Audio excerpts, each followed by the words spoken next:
Welcome to Raji sorry creations. இன்றைக்கி என்ன பார்க்க போகிறோம்னா பீட் எம்போஸ்டில் ஒரு மேங்கோ டிசைன் தான் பார்க்க போகிறோம். இந்த எம்போஸ்டுக்கு நம்ம என்ன யூஸ் பண்ண போகிறோம்னா பைப்பிங் த்ரெட் தான் யூஸ் பண்ண போகிறோம். பைப்பிங் த்ரெட்டில் நிறையா சைஸஸ் இருக்குது, ஓகேங்களா. எம்போஸ்டு வந்து நல்லா பெருசாக தெரியணும் அப்படின்னா பைப்பிங் த்ரெட் வந்து நல்லா பெருசாக எடுத்துக்கோங்க. இல்லை எம்போஸ்டு வந்து கொஞ்சம் சின்னதாகவே இருந்தால் போதும் அப்படின்னு நினைக்கிறவங்க பைப்பிங் த்ரெட்டோட சைஸை வந்து கம்மியாக எடுத்துக்கோங்க, ஓகேங்களா. எவ்ரி டைம் நம்ம பைப்பிங் த்ரெட் யூஸ் பண்ணும் போது அந்த எட்ஜஸ் வந்து ஸ்ப்ளிட் ஆகாமல் இருக்கிறதுக்காக நம்ம என்ன பண்ணுவோம்னா த்ரெட்டை கட் பண்ண உடனே நம்ம க்ளூ போட்டு பேஸ்ட் பண்ணிடுவோமா. அதே மாதிரி தான் இதையும் நான் என்ன பண்ணியிருக்கேன்னா ஏற்கனவே க்ளூ போட்டு பேஸ்ட் பண்ணிட்டேன். இப்போது எவ்வளவு தேவையோ இந்த டிசைனுக்கு எவ்வளோ தேவையோ அதை மட்டும் கட் பண்ணி எடுத்துக்கலான்னு லைட்டாக அந்த டிசைன் மேலே வச்சு பார்க்குறோம், ஓகேங்களா. இப்போ ஓரளவுக்கு டிசைன் ஃபுல்லாக கவர் ஆகிடுச்சு. இன்னும் கொஞ்சோண்டு பார்ட் தான் இருக்குது. அந்த பார்ட்டுக்கு ஒரு 1/4 இன்ச் தேவைப்பட்டாலும் ரிமைனிங் ஒரு 1/4 இன்ச், ஓகேங்களா. எக்ஸ்ட்ராவாக ஒரு 1/4 இன்ச் விட்டு நம்ம என்ன பண்ண போகிறோம்னா கட் பண்ண போகிறோம். கட் பண்ணிவிட்டு அந்த எட்ஜஸையும் என்ன பண்ணிடுவேன்னா B7000 க்ளூ யூஸ் பண்ணி லைட்டாக நான் அதை ஸ்ப்ளிட்டன்ஸ் வராமல் வச்சுருவேன், ஓகேங்களா. இப்போது எடுக்க போகிறோம். இப்போ என்ன பண்ண போகிறோம்னா இந்த டிசைன்லேயே இந்த மேங்கோ டிசைனில் க்ளூ யூஸ் பண்ண போகிறேன். க்ளூ நிறையா யூஸ் பண்ணிட வேண்டாம். யூஸ் பண்ணால் என்ன ஆகும்னா நம்மளோட நீடில் வந்து மாட்டிக்கும் அதில். அதுக்கப்புறம் எடுக்கும் போது ரொம்ப கஷ்டமாக இருக்கும்.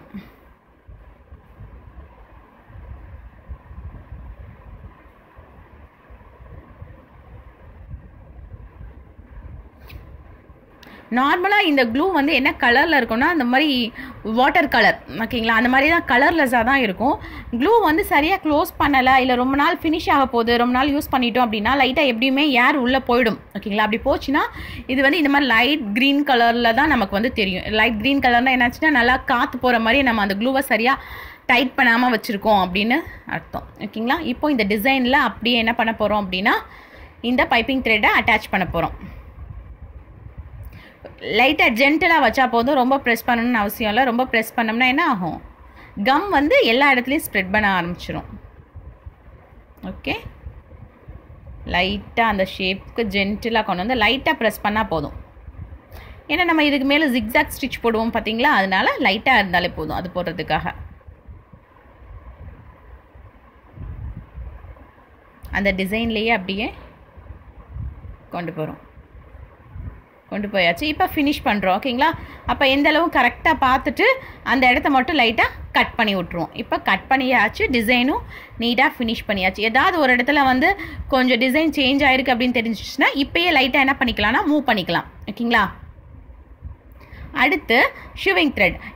பீட்ஸ் என்ன பீட்ஸ் நம்ம யூஸ் பண்ணுறோமோ அதுக்கு மேட்சிங்காக தான் எடுக்கணும், ஓகேங்களா. இப்போது அதே மாதிரி இந்த நாட் வந்து என்ன பண்ணக்கூடாதுன்னா இந்த நாட் போடும்போது அந்த லூப் இருக்கக்கூடாது. அந்த நாட் போடும்போது அந்த லூப்பை வந்து கட் பண்ணிடணும் நம்ம.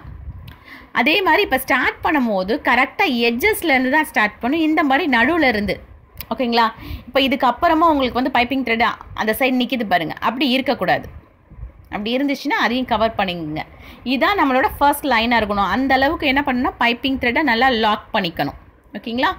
லாக் பண்ணிவிட்டு ஜிக்ஸாக் ஸ்டிச் தான் நம்ம போட போகிறோம், ஓகே.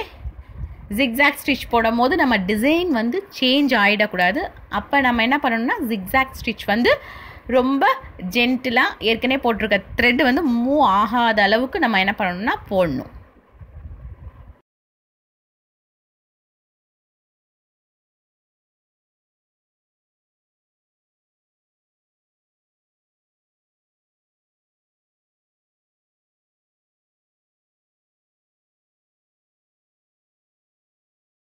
இப்போ ஷூவிங் த்ரெட்டால் என்ன பண்ண போகிறோம்னா ஒரு செயின் ஸ்டிச் போட போகிறோம். இந்த த்ரெட்டு கீழேருந்து எடுக்கிறோம், ஒரு செயின் ஸ்டிச் போட்டாச்சு. அடுத்து லாக் ஸ்டிச் எங்கே கொண்டு போகிறோன்னா அந்த த்ரெட்டோட இன்னொரு எட்ஜ் இருக்குது பார்த்தீங்களா, அந்த சைடு கொண்டு போய்ட்டு ஒரு லாக் ஸ்டிச் போட்டேன். ஸ்டிச்சஸ் எப்படி போடணுன்னா க்ராஸாக போடணும். ஃபஸ்ட்டு எடுத்தோடனே நம்ம வந்து ஹெவியாக நிறையா பீட்ஸ் வச்சு லாக் பண்ணக்கூடாது. பீட்ஸ் வந்து கொஞ்சம் கொஞ்சமாக தான் கிராஜுவலாக இன்க்ரீஸ் பண்ணணும். ஸோ ஃபஸ்ட்டு 2 பீட்ஸ் வச்சு நான் ஸ்டிச் பண்ணுறேன், ஓகேங்களா. மேலேருந்து தான் பீடை வந்து கீழே லோட் பண்ணி கொண்டு வரேன். வந்த உடனே 2 பீட்ஸ் வச்சு ஒரு ஸ்டிச், பக்கத்துலேயே ஒரு லாக் ஸ்டிச். லாக் ஸ்டிச் எங்கே போகிறோன்னா அடுத்த டிசைன் எந்த டைரக்ஷனில் மூவ் ஆகுதோ அந்த டைரக்ஷனில் கொண்டு வரணும். லாக் ஸ்டிச் போட்டுட்டு அப்படியே என்ன பண்ணணும் த்ரெட்டோட மேலே, ஓகேங்களா, அப்பர் டைரக்ஷனில் ஒரு செயின் ஸ்டிச் கொடுத்துட்டு அதுக்கு பக்கத்துலேயே ஒரு லாக் ஸ்டிச். அந்த இடத்துல கண்டிப்பாக நமக்கு வந்து நீடில் போகிற அளவுக்கு கேப் இருக்கும், ஓகேங்களா. இப்போ என்ன பண்ண போகிறோம், இப்போ பீடோட கவுண்ட் வந்து இன்க்ரீஸ் பண்ண போகிறோம். 3 பீட்ஸ் கொடுக்க போகிறேன். இப்போது 3 பீட்ஸ் போட்டு ஒரு ஸ்டிச், பக்கத்தில் லாக் ஸ்டிச். லாக் ஸ்டிச் எங்கிட்டு போகணும், எந்த சைடு மூவ் ஆகி போகிறோமோ அந்த சைட் போகணும். எனக்கு பீட் வந்து கிராஸாக லோட் ஆகணும் அப்படிங்கிறனால நான் என்ன பண்ணுறேன்னா, கீழேருந்து மேலே போய் ஒரு செயின் ஸ்டிச் போடுறேன் பார்த்தீங்களா, அது ஏற்கனவே போட்ட பீடுக்கும் இந்த செயின் ஸ்டிச்சுக்கும் நடுவில் கேப் விட்டுருவேன். ஒரு செயின் ஸ்டிச் போட்டுட்டு அந்த கேப் விட்டேன் பார்த்தீங்களா, அந்த கேப்பில் போய் தான் லாக் ஸ்டிச் போடுவேன். அந்த லாக் ஸ்டிச் போட்டதுக்கப்புறம் தான் பீட் லோட் பண்ணுவேன். ஓகேங்களா, இதுவும் அப்படி தான் பண்ணுறேன். இப்போ பாருங்கள், மேலேருந்து கீழே தான் லோட் பண்ணுறேன். 3 பீட் வச்சு லோட் பண்ணிட்டேன். ஒரு ஸ்டிச் போடணும். லாக் ஸ்டிச் வந்து டிசைன் எங்கிட்டு மூவ் ஆகுதோ அங்கிட்டு தான் போடணும். ஓகே, லாக் ஸ்டிச் டிசைன் இப்படி தான் மூவ் ஆகுது. இந்த இடத்துல ஒரு லாக் ஸ்டிச்.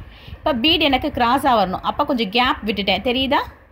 கேப் விட்டு அந்த கேப்பில் ஒரு லாக் ஸ்டிச் கொடுக்குறேன். கொடுத்து மேலேருந்து கீழே இழுத்தாச்சு. மேலேருந்து தான் பீட் லோட் பண்ணணும் எல்லா டைமும். இந்த 3 பீட்ஸ் எது வரைக்கும் நான் லோட் பண்ணுவேன்னு பார்த்தீங்களா, இந்த வளைவு இருக்குது பார்த்தீங்களா, இந்த வளைவோட ஸ்டார்டிங், பெண்டோட ஸ்டார்டிங் வரைக்கும் லோட் பண்ணுவேன். கேப் கொடுக்குறேன், இங்கே ஒரு ஸ்டிச், அந்த கேப்புக்குள்ளே ஒரு லாக் ஸ்டிச்.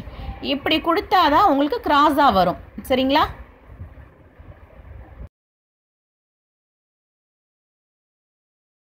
இப்போது பீடோட கவுண்ட் என்ன பண்ண போகிறோன்னா, இன்க்ரீஸ் பண்ண போகிறோம்.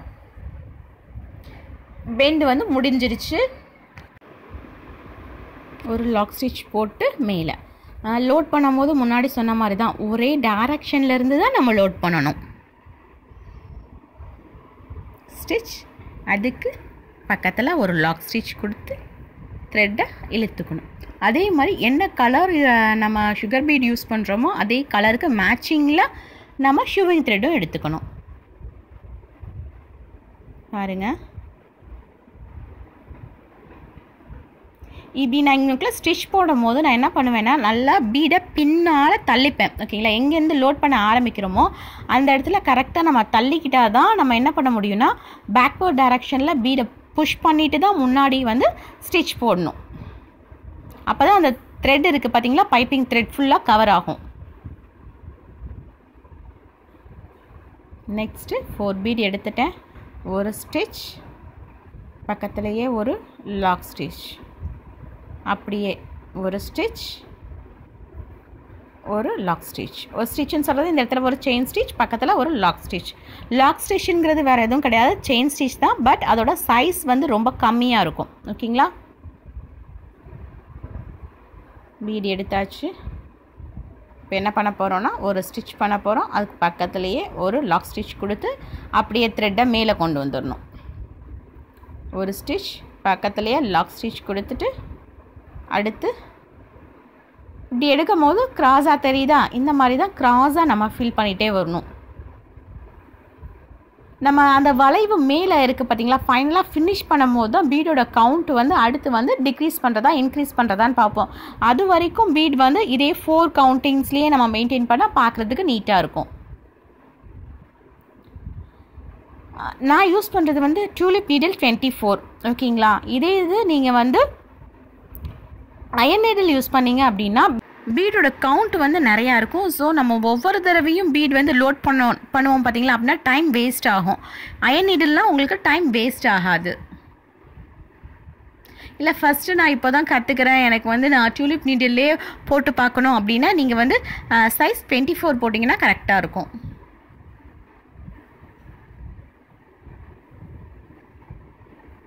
ஒரு செயின் ஸ்டிச், ஒரு லாக் ஸ்டிச் கொடுத்துட்டு அப்படியே எடுக்கணும். எடுத்துட்டு அதுக்குள்ளே நம்ம என்ன பண்ண போகிறோம், பீடை லோட் பண்ண போகிறோம். 4 பீடோட தான் வச்சுருக்கேன் நான். ஒரு ஸ்டிச், பக்கத்தில் லாக் ஸ்டிச்.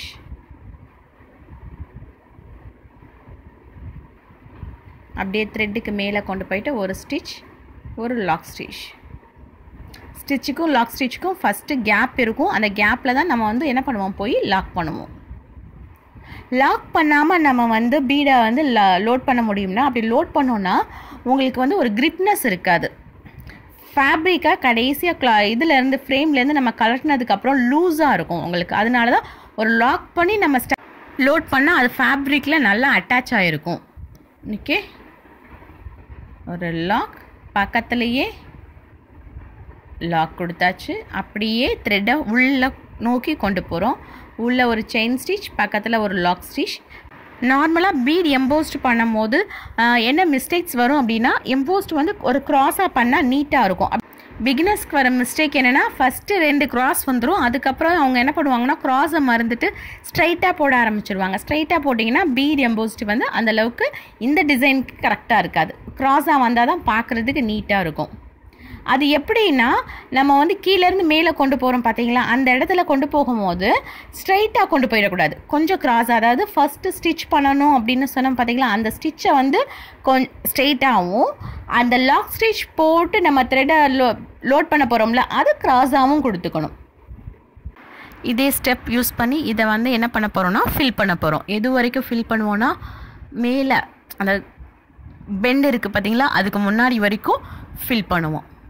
அதுக்கப்புறம் ஃபில் பண்ணும்போது நம்ம என்ன நோட் பண்ணணும் அப்படின்னா, உள்ளேருந்து பீடு எடுக்கிறோம் பார்த்தீங்களா, அந்த பீடோட சைஸ் வந்து கரெக்டாக இருக்கா, அந்த ஷேப் வந்து டிஸ்டர்ப் ஆகாமல் இருக்கா அப்படின்னு செக் பண்ணணும். இப்போ பாருங்கள், இப்போ ஓரளவுக்கு மேலே வந்துட்டு நான் என்ன பண்ணுறேன்னா 4 பீட் தான் நான் போடுறேன். திருப்பியும் இப்படி நான் 4 பீட் போடும் போது எனக்கு அந்த டிசைன் வந்து சேஞ்ச் ஆகக்கூடாது. ஓகே, வச்சு பார்க்குறேன், ஆகலை. ஸோ நான் என்ன பண்ணிடுறேன், அதை அப்படியே ஸ்டிச் பண்ணிடுறேன். ஓகே, ஒரு ஸ்டிச். எந்த சைடு நம்மளோட டிசைன் மூவ் ஆகுதோ அந்த சைடு ஒரு லாக் ஸ்டிச். அப்படியே த்ரெட் என்ன பண்ணணும், உள்ளே கொண்டு போயிடணும். உள்ளே கொண்டு போய் ஒரு ஸ்டிச், பக்கத்தில் ஒரு லாக் ஸ்டிச். கண்டிப்பாக வந்து நீடில் போகிற அளவுக்கு நமக்கு அந்த இடத்துல கேப் இருக்கும். ஓகேங்களா. இப்போ அடுத்து நான் என்ன பண்ண போகிறேன்னா, அடுத்து நான் 4 பீடு தான் எடுப்பேன். ஓகேங்களா. எடுத்து நான் செக் பண்ணுவேன், இந்த 4 பீட் போட்டால் டிசைனில் எதுவும் சேஞ்ச் தெரியுமா அப்படின்னு நான் செக் பண்ணுவேன். செக் பண்ணிவிட்டு தான் நான் லாக் பண்ணுவேன். ஓகே, இப்போ நான் செக் பண்ணும்போது டிசைன் பாருங்கள், லைட்டாக கொஞ்சம் இது மட்டும் முன்னாடி போகிற மாதிரி இருக்குது. ஓகேங்களா. அந்த அவுட்லைன் மாதிரி இருக்கிறதுல இது மட்டும் கொஞ்சம் எக்ஸஸாக இருக்கிற மாதிரி இருக்குது ஒரு பீட். ஸோ நான் ஒரு பீடை வந்து என்ன பண்ண போகிறேன்னா, ரிமூவ் பண்ண போகிறேன். எதுக்காக எனக்கு ஒரு பீடை வந்து எக்ஸஸாக இருக்கிற மாதிரி இருக்குன்னா, ஆப்போசிட்டில் ஸ்டார்ட் பண்ணியிருப்போம் பார்த்தீங்களா, அந்த இடத்துல வந்து கீழே வரைக்கும் நமக்கு இப்போ பீட் போகாது. ஏன்னா ஏற்கனவே ஒரு பீட் அந்த இடத்துல லாக் ஆகிருக்கு. ரைட்டா, ஃபஸ்ட்டு ஸ்டார்ட் பண்ணும்போது. அதனால் இந்த இடத்துல ஒரு பீடு நான் வச்சுட்டேன்னா, இப்போ பாருங்கள் அந்த ஷேப் வந்து கரெக்டாக இருக்குது மேங்கோ மாடலில் இந்த இடத்துல. ஓகே, அப்போ என்ன பண்ணுறேன், ஒரு ஸ்டிச், ஒரு லாக் ஸ்டிச், ஒரு பீடை நான் வெளியில் எடுத்துட்டேன். இப்போ அடுத்து நான் செக் பண்ணுவேன், இதில் 3 பீடு, இப்போ வந்து 3 பீடு வச்சுருக்கோம். இதுக்குள்ளேயும் நம்மளால் 3 பீடு கொண்டு போக முடியுமா, இல்லை பீடோட கவுண்ட் வந்து கம்மி பண்ணணுமா அப்படின்னு. எதை வச்சு நான் இதை கம்மி பண்ணணும்னு சொல்கிறேன்னா, இந்த மேங்கோவோட அவுட்லைன் டிசைன் பார்க்கும் போது நம்ம பீடு வந்து எக்ஸஸாக தெரியக்கூடாது. ஓகேங்களா. இப்போ ஸ்டிச் பண்ணியாச்சு, லாக் ஸ்டிச் எடுத்துகிட்டு கிராஸாக கொண்டு வந்தாச்சு. இப்போ வந்து பீட் எடுக்க போகிறேன். ஓகே, இப்போ நான் என்ன பண்ணுறேன்னா 3 பீட்ஸ் யூஸ் பண்ணுறேன். வச்சு செக் பண்ண போகிறேன், 3 பீட்ஸ் வந்து வச்சா கரெக்டாக இருக்குமானு. ஓகே, கரெக்டாக இருக்குது. ஒரு ஸ்டிச், அந்த டிசைனுக்கு முன்னாடி ஒரு லாக் ஸ்டிச். இப்போ லாஸ்ட்டாக 2 ஸ்டிச்சஸ்க்கு நான் 3 பீட்ஸ் தான் யூஸ் பண்ணியிருக்கேன். ஸோ அடுத்தும் நான் என்ன பண்ண போகிறேன்னா 3 பீட்ஸ் யூஸ் பண்ண போகிறேன். ஓகே, இப்போ அடுத்து இன்னும் ஒரு ஸ்டிச்சில் என்ன ஆயிரும்னா, எனக்கு அந்த 3 பீட்ஸ்லேருந்து அதுக்கப்புறம் 4 பீட்ஸ் மாறிடுவேன். ஏன்னா அந்த கர்வ் ஷேப்பில் வந்து ஏற்கனவே நம்ம ஃபில் பண்ணது இருக்குது பார்த்தீங்களா, அது வரைக்கும் தான் நமக்கு வரும். ஓகே, இப்போ வந்து அந்த கர்வை விட்டு வெளியில் வந்தாச்சு. அப்போ என்ன பண்ணணும், அஸ் யூஷுவல் எப்பயுமே எவ்வளோ பீட் வச்சு லாக் பண்ணோம், 4 பீட் வச்சு லாக் பண்ணோமா, அதே மாதிரி நான் என்ன பண்ணுறேன், இப்போ 4 பீட் வச்சு லாக் பண்ணுறேன். ஓகேங்களா. எங்கனுக்குள்ளே மட்டும் நம்ம 3 பீட்ஸ் வச்சோன்னு ஞாபகம் இருக்கா, அந்த ஸ்டார்டிங்கும் எண்டிங்க்கு போகிற பாத் ரெண்டுமே வந்து ஜாயிண்ட் ஆகிற இடம் இருக்குது பார்த்தீங்களா, அங்கே மட்டும் பீட்ஸ் வந்து எப்படி வைக்கணும்னு செக் பண்ணிக்கணும். அதை விட்டு வெளியில் வந்தாச்சு அப்படின்னா 4 பீட்ஸாக வச்சு நம்ம லாக் பண்ணணும். ஓகே, இப்போ எட்ஜஸ் வந்து நல்லா ஷார்ப்பாக வேணும் அப்படின்னா, இப்போ வந்து 4 போட்டிருக்கேன்னா, இப்போ 3, 2 அப்படின்னு போட்டிங்கன்னா உங்களுக்கு ஷார்ப்பாக கிடைக்கும். இல்லை எட்ஜஸ் வந்து எனக்கு ஷார்ப்பாக வேணாம், ரொம்ப வளைவாக வேண்டாம், கொஞ்சம் பிளெண்டாகவே வேணும் அப்படின்னா நீங்கள் என்ன பண்ணிக்கலாம்னா 3 பிளெண்டாகவே வேணும் அப்படின்னா அந்த 4 பீட்ஸ் வச்சு நம்ம வந்து லாக் பண்ணிக்கலாம். தெரியுதா. இப்போ இது இன்னும் கொஞ்சம் எனக்கு பெருசாக வேணும்னா நான் 4 பீட்ஸ் வச்சுருப்பேன். இல்லை எனக்கு இன்னும் கொஞ்சம் குட்டியாக வேணும் அப்படின்னா பீடோட சைஸை வந்து கம்மி பண்ணிடுவேன். எம்போஸ்டு பீட் ஸ்டிச்சில் மேங்கோ டிசைன். ஓகே, நம்ம வந்து இப்போ நிறையா டிசைன் பார்த்துருக்கோம். என்னென்ன டிசைன்லாம் நம்ம பார்த்துருக்கோம் அப்படின்னா, நம்ம சேனலில் சர்க்கிள், பா ஷேப், அதுக்கப்புறம் வந்து கொடி மாடல் பார்த்துருக்கோம், அதுக்கப்புறம் திலகம் மாடல் பார்த்துருக்கோம், இப்போ வந்து மேங்கோ மாடல் பார்த்துருக்கோம். ஓகே, நீங்களும் எல்லாத்தையும் ப்ராக்டிஸ் பண்ணி பாருங்கள். டவுட் இருந்துச்சுன்னா கேளுங்க. Thank you. Thanks for watching. Please subscribe my channel for more videos. Thank you.